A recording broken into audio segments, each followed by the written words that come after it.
So, one of the hardest things I've ever had to do in my life um,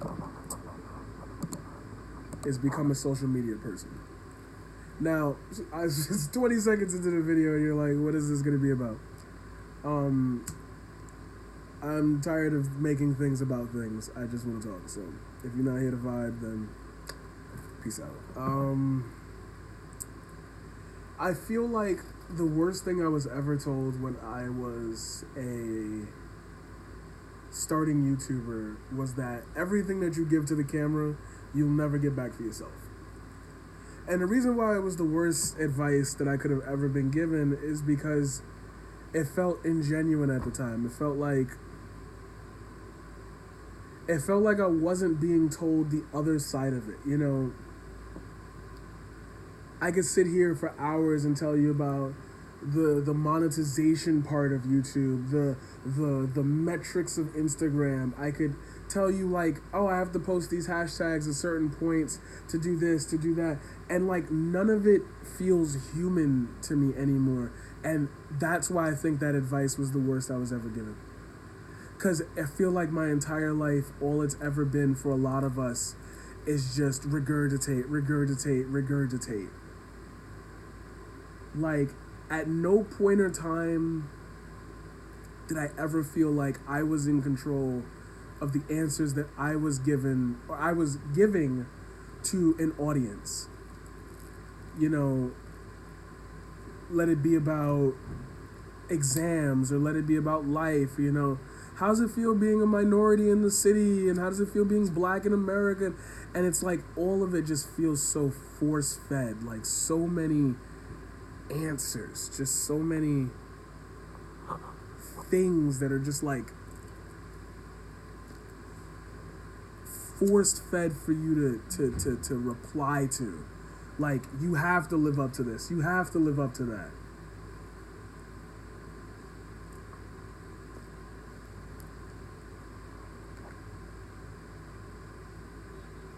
So much of it is just so orderly and distinct. And then like, so we want to get to the point of the heart of the matter, right? We want to talk about what is this all about? What is this life, this ecosystem that we're supposed to be flying on? And like, I don't get how it ended up this way. And the reason why I talk about that so much when I try to do these is because, you know, you could start a video out any way you want.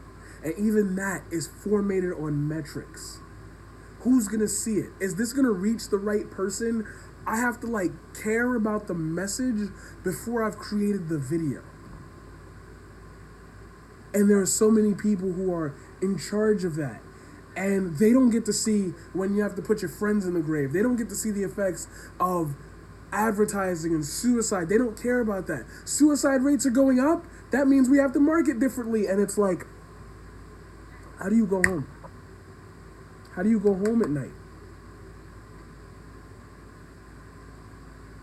How do you go home at night and tuck your kids in the bed safely, telling them that the horrors that you're putting on other people don't exist? And I'm supposed to care about YouTube metrics because I might speak in a way that people have to sit there for 2 minutes and get engaged by, but yet they'll watch repeatedly over and over these very quick. And then, like, it's so, and this isn't a knock at anybody in their success. It's just and it just sounds like, again, another knock. The system at play does not hold regard for human life. And the whole antithesis, you know, I watched somebody like Kane Carter. Go through 10 years of transition. 10 years of being on YouTube. It's longer than that, but for the sake of my YouTube career, as short as that shit was, I watched somebody lose his friends, lose his family, lose his fucking dog. And you know what, like, proved to me beyond a shadow of a doubt that I wasn't, like, losing my mind about how quick we are to attach feelings to labels, to names, to people, to identities. I posted about him losing his dog, but I said that he was my friend, which he is. And before anybody said, I'm sorry, they immediately said, wow, you know King Carter? Hey, my friend's dog died today. Like,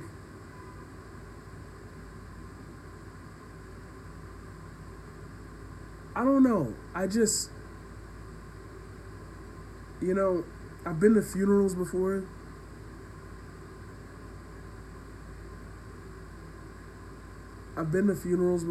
And I just,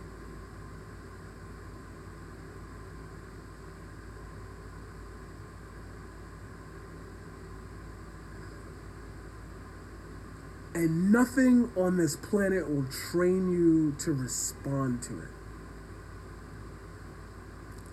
Nothing. And your friends will tell you it'll be okay.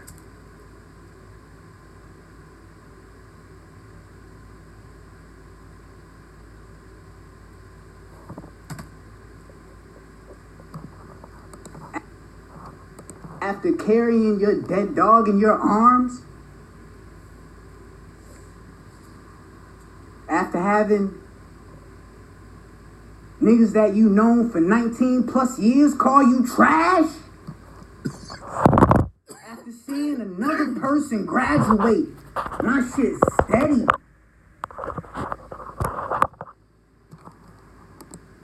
So, oh shit, gotta make sure you see me. So, graduate obviously means pass away, and it's so insane to me that people don't view moments like these as genuine anymore. My camera just fell, and I recorded that. In theory, I'm supposed to edit that out, but the fun of seeing, does he recover the camera? Is this the end of the video? Like, that anticipation is just so lost within our media, and it's like you can't gravitate, you can't feel anymore. And people get mad at me when I feel things. And it all keeps stemming back from that one question I was asked in 2008. Or sorry, the one piece of advice I was given in 2008. When you give it to the camera, when you look in the lens, when you look in the fucking lens, when you look directly square at it all, you will lose it all. And because it's not talking about who you are. You don't become Nilsy Niles, People recognize you on the street as that, and then you can talk to them for a second. People recognize you as a battle rapper. People recognize you as a YouTube personality. People will recognize you, but they don't see who you are. And you have to take time out from your life to stop you have to take so much time out of your life to figure out the fact that you are alive, that by the time you touch sand and realize, oh shit, this is a real thing, you are going to be dead. Because every one of my friends that tried to figure it out are dead.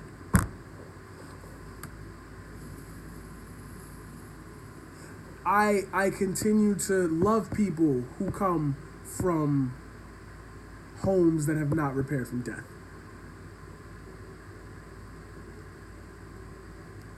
And I want to know what they know. I want to know what the other side is like.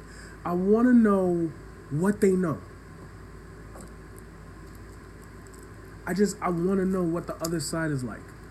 I gotta know. I gotta know.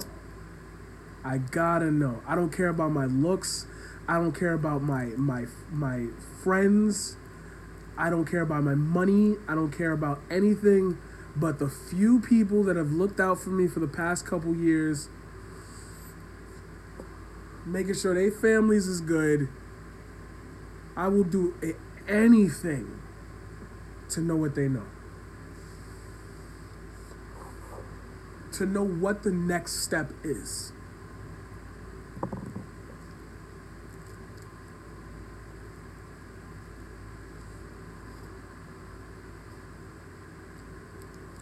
And they're always gonna. I have a battle rapper. Is one of the best lines to encapsulate this with. They always gonna criticize the form when the shot perfect. That's why they criticize the form when the shot perfect. Because it don't matter what you put into it, the universe is going to take you out.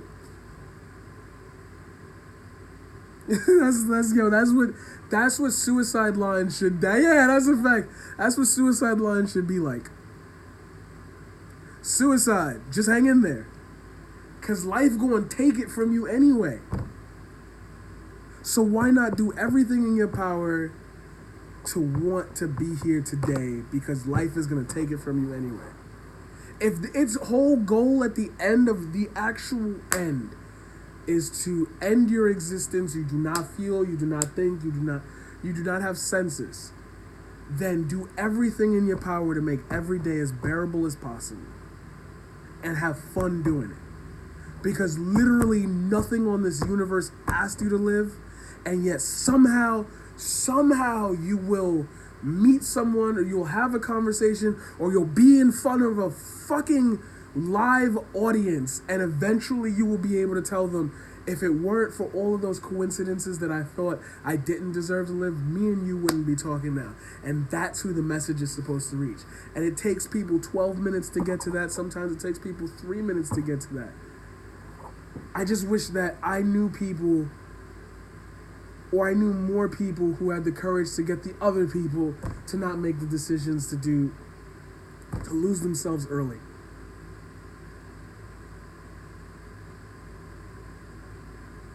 And it's like, you'll have these conversations and people ask, well, what's it about? What are you, it's not about it being about something. It's about having enough courage to just stand there and say, I'm gonna fucking take this.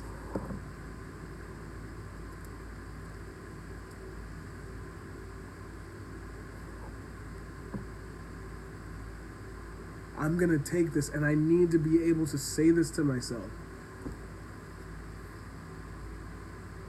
This has to be my truth, whether it be sober, whether it be drunk, whether it be in mourning.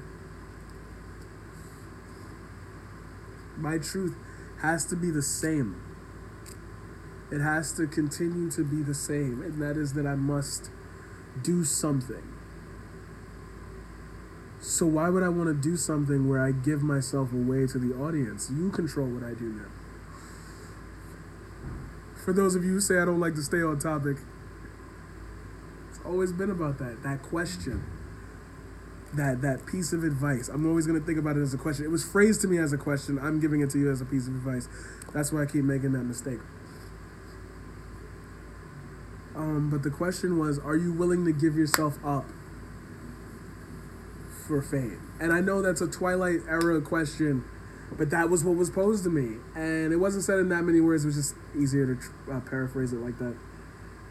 And that just always made me think, like, I see these people's lives through the internet.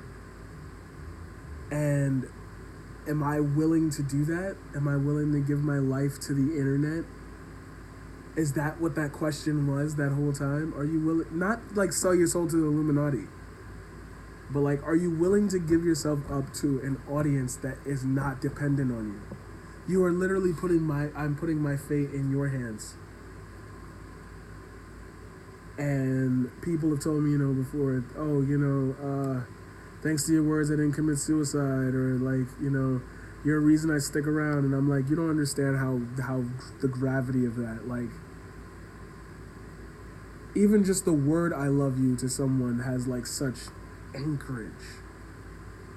And I want to know how people are able to kill themselves and sever those ties.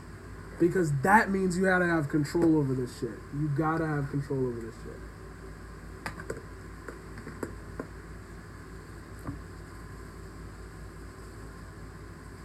That's gotta be your control. That's gotta be your control. Because I don't know how you could do it. I don't know how you could do it.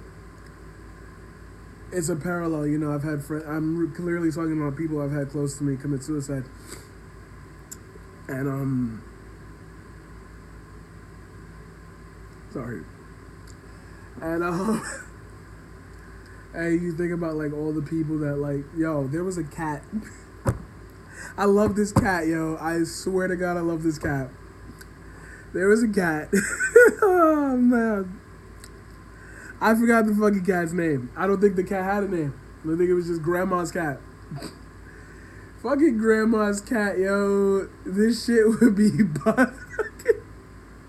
this shit would be bugging all over the place.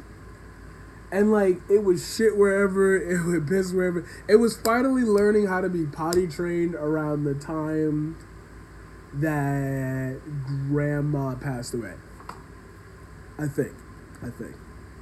So we'll say a good, like, from what I can remember, because it's probably more years behind the months I can remember, but we moved here pretty early, so I'm going to say, like, yeah, a couple months.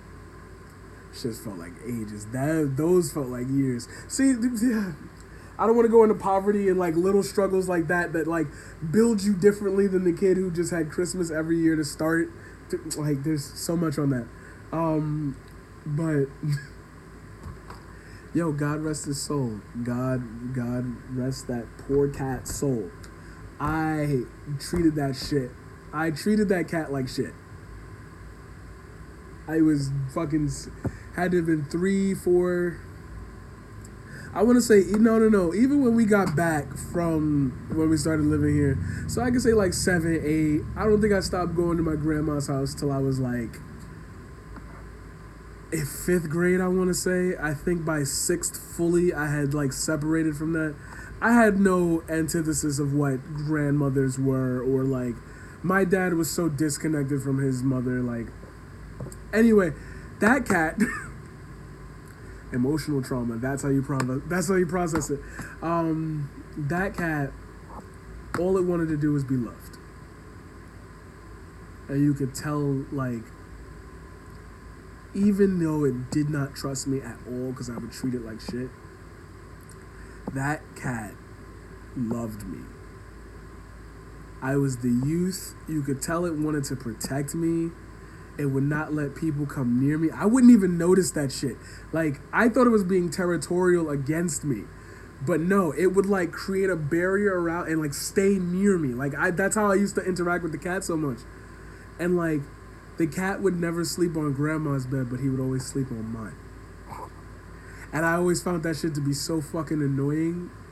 Until one night I held the nigga and I was like, oh, this is cute. But like I was 3. I didn't like try to kill it or anything. No, I just like moved away from... Anybody would fucking move away from it anyway. I'm being an idiot. Because it's about to be a really sad moment. Yo, when that cat died, bro... Yo, oh shit, when that cat died, bro,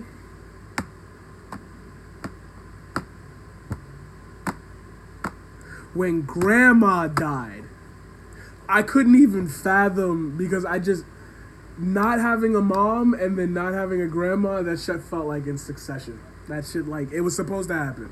People died. Like, oh fuck, sorry. I fucking came to grips with death way too quick. Way too quick. So it's a question to you. If you really want to wrap this conversation up in like these words.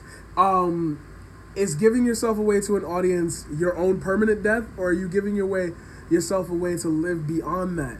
Because if I can live beyond that, then I need to ask the people living beyond that, what do you know? And they're gonna smile at me and say, "You've got it. You've got it."